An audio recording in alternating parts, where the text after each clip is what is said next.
In this video, we're going to learn how to use Descript's green screen and Chroma Key Effect so you can replace your background with anything you want. Now, to use this effect, you actually don't need to have a green screen like I have behind me. You can remove the background on any video you've shot, regardless of what is behind you. Now, I'm going to say something that's going to sound a little bit confusing, but I'm going to break it down in this video. If you shot a video and you have a green screen, you actually don't want to use the green screen effect. You want to use the Chroma Key effect. And if you shot a video that does not have a green screen, then you want to use the green screen effect. So let's break down how to use everything and what I mean by that. Descript has two options to remove your background, and you can layer it and replace it with whatever you want. The first option is going to be called green screen. So ironically, you want to use the green screen effect when you don't have a green screen, but you want to replace your background. So green screen, it's sort of just a name. They should just call it background removal. So when you turn on the green screen effect, it's actually usually an AI or machine learning to identify what is a face, what's the body, and remove the rest of the background so you can replace it with whatever you want. So this works really well if you don't have a green screen, you just have your office background, general background, or whatever, it'll remove that. All right, so let's go over how to actually apply the green screen effect. So if we select our clip and look at our property panels on the side, we'll see the green screen already shows up as a pre-selected effect. If you don't see it here for whatever reason, you can click the plus sign and then it should show up here. But in the more recent versions of Descript, it has already been here. And all we're going to do is just click and turn it on.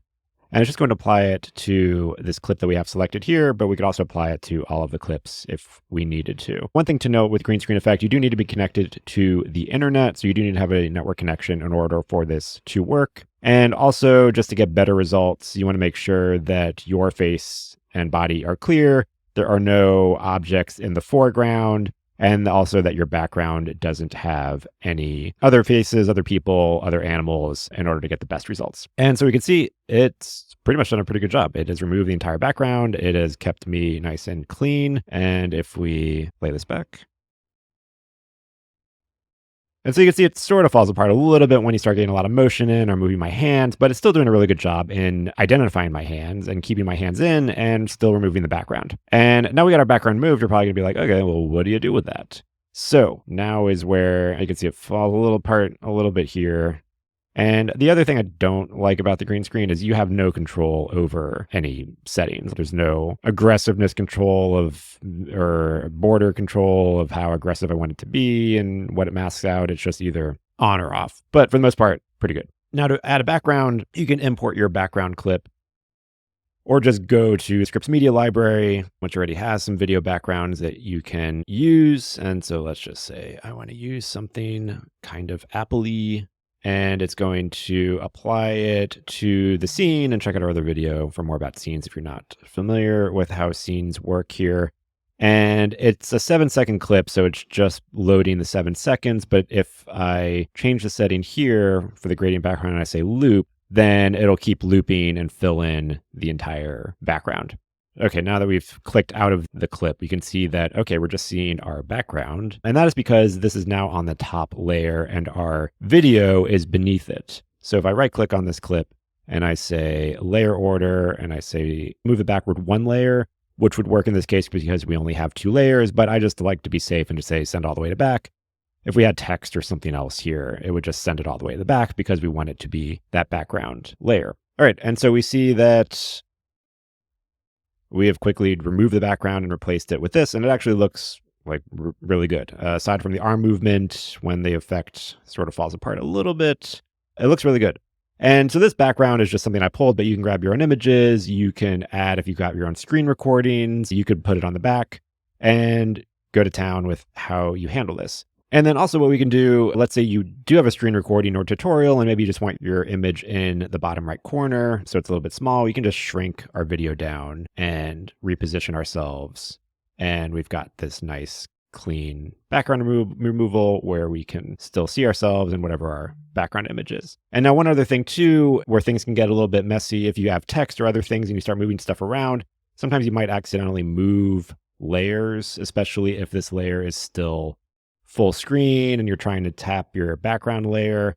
So one handy thing too was once you get your positioning done, you can right click and then just say lock layer. And then that way, see, I'm clicking and dragging and it's grabbing this background layer because it's not locked. But because this layer is locked, I can't click and accidentally drag it around. So using the lock layer is a handy thing when you're dealing with backgrounds because you're going to be dealing with various layers. And so it's just handy to not accidentally move clips around where you don't want it. So Chroma Key, this is a bit more of an old school, how things were always removed with the background. Chroma Key, you're identifying a specific color. Usually it's green because it's got a lot of contrast, and a lot of other stuff that we wear doesn't have this type of color. And then you are just telling the computer, hey, identify this color green, and then remove it from the video. The problem with that, and I'll show that later in the video, is sometimes if you have green leaking into other areas of your image, it will also remove that because it's just taking out everything that is the color green. All right, so to apply the Chroma Key effect, same deal. We're going to make sure our clip selected, add an effect, and then select Chroma Key. And you can see it already instantly pretty much remove the background because by default, it selects the typical green screen color. And unlike the green screen effect, which they should just call it background removal or something because this is going to get really meta and really confusing. So unlike the green screen effect, we have options here to control how this effect works, which I like because we get a little bit more options over it. All right, so in this case, the color that it selected is pretty much the right color that we want to use, but let's say we're filming against a wall, or we want to use the wall as our chroma key color, or we're filming on a blue screen. Easy way, turn off the effect first, and then come into Chroma, and then select the color, and then select the eyedropper tool, and then pick the best color that's most representative here. Now, this is not a very well lit green screen. Normally, if you look at, big budget Hollywood films, they have tons of lights. And if you look at the green screen is very evenly lit where it is the same color throughout. In this case, we're not using machine learning to identify what's a face and what's not. It's just saying, hey, this color on this color spectrum, remove it. And if we look here, this is a lighter green. And then because I have these shadows here, this is showing up as a darker green to the computer. So that can make getting a nice clean matte or mask a little bit more tricky. So just pick the color that best represents and that is closest to your body. And now, for some crazy reason, I don't know why it's going so aggressive that it's removing, masking out everything, but that's okay because that's why we have these settings here. And so similarity, this is just saying, okay, what range of closeness to this color do we want to remove or keep? And so you see if I go all the way down to 0, it's keeping some blotchiness in.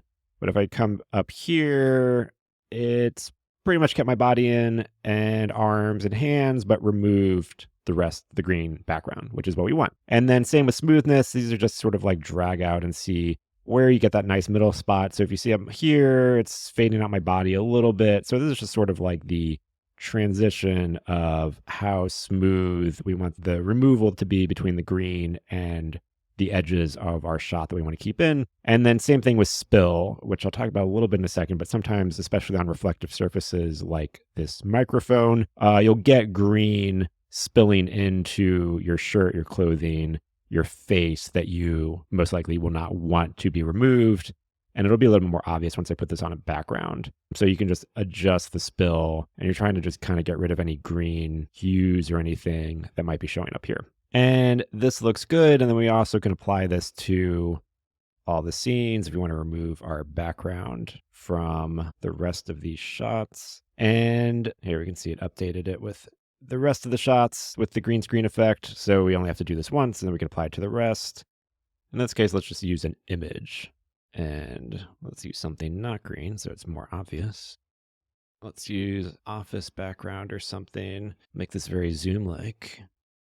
All right, so it added this background, and like we saw in the green screen effect, it's going to put the layer on top. So we'll just drag out these edges and then right-click and say that we want to throw this to the back layer. And now we have our shot on top of this. And one other trick I like to do, because if you were filming this with a real camera, we have this thing called depth of field in the camera where the background's a little bit not super sharp.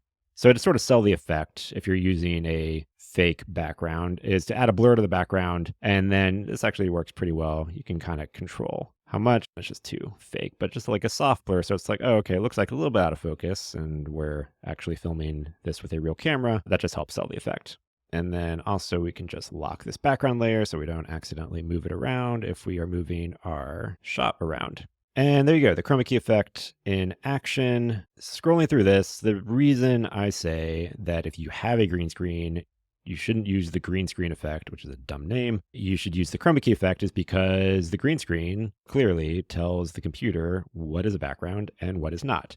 And as you can see, compared to our first version where I was in the kitchen and just have using green screen to remove the background, it worked pretty well. But when my arm started moving, then sometimes some blotches from the background appeared and the hands were a little choppy. Here you can see my hands are much clearer, much well defined. There is a little bit of spill on the edges. You can see a little bit of green. And that's where, again, I like the Chroma because you have settings here. So you can come in and adjust your settings to try to remove as much of that as possible. So you see, if you go too much, then you start becoming a ghost, like Back to the Future. And if we adjust the spill, so it's kind of removing some of the green hues, but it's desaturating. So then you can turn into a ghost again, which is not what you want. But if we find that middle ground, this is not the most powerful chroma key tool in the world compared to what you might find in other video apps, but it works well enough. So here's similarity. Okay, this actually worked well enough where we kind of got some of the green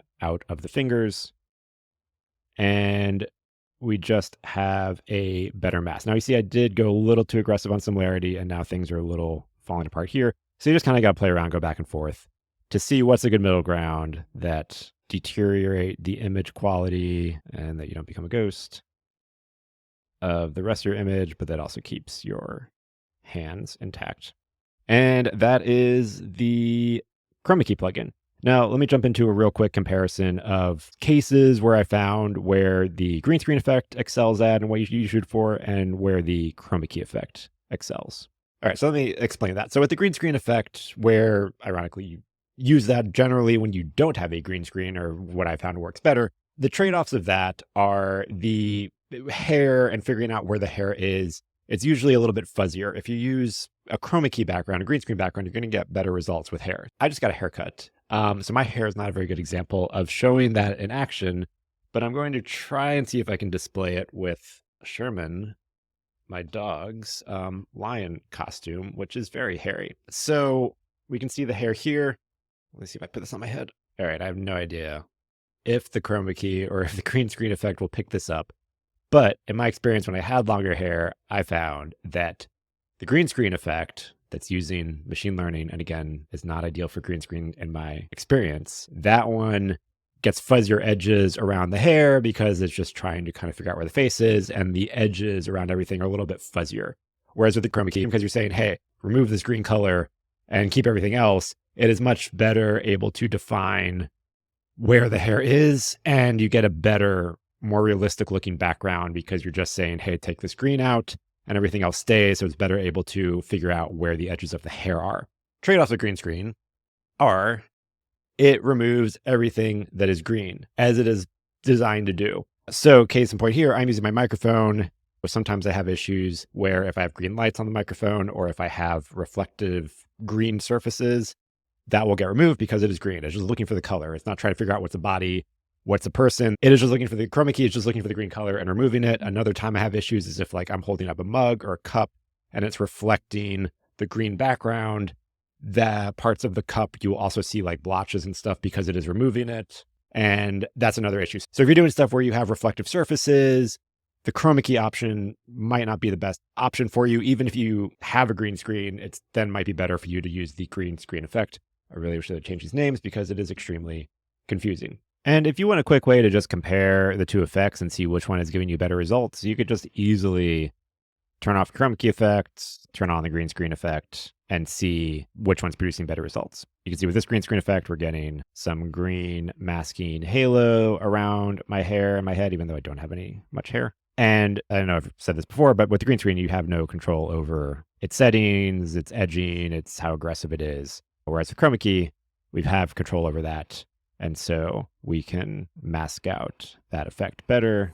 And that's it. I hope you found this useful and that I didn't make things more confusing with the whole green screen chroma key effect. But Descript, I really do wish you would just rename your green screen effect to background removal or AI magic eraser. There's a million other names it does not need to be called.